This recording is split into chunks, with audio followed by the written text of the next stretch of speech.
النهارده هنتكلم في المعلومه بتاعت النهارده عن ايه؟ عن فصل الصيف. عن فصل ايه؟ الصيف. ايه اللي بيحصل في فصل الصيف؟ اول حاجه من مظاهر فصل الصيف، شايفين الجو حر ازاي؟ والشمس بتبقى سخنه. فالمفروض ان احنا لو عندنا مشوار رايحين نعمله في اي مكان، لا اما نصحى الصبح بدري ونعمل مشوارنا بدري، او نأجل مشوارنا لو ينفع نأجله لاخر النهار بعد العصر. ليه؟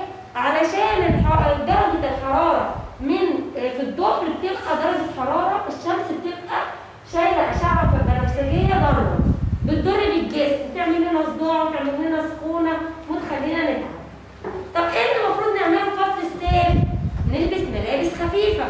الملابس الخفيفة تكون ألوانها فاتحة علشان تعكس درجة الحرارة، تخلينا حاسين ايه؟ إن الجو حلو. كمان نشرب عصاير كتير، بس نشرب العصاير اللي هي معلبة؟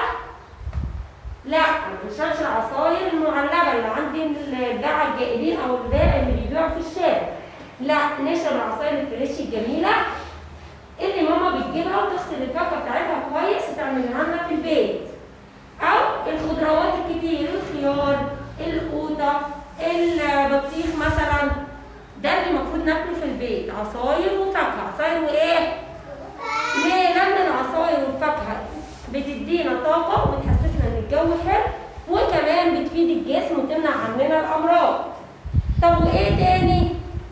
المفروض إن إحنا ما نقعدش في الأماكن المزدحمة.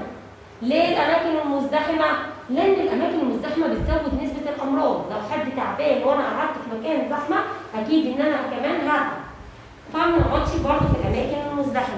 واحنا في فصل الصيف بنطلع نصيف وبنلعب، نروح مثلا جنينة نلعب بالكورة ونتفسح في كل مكان ونستمتع بجو الزهور والأشجار، وكمان بنطلع نصيف على البحر ونستمتع بوقتنا.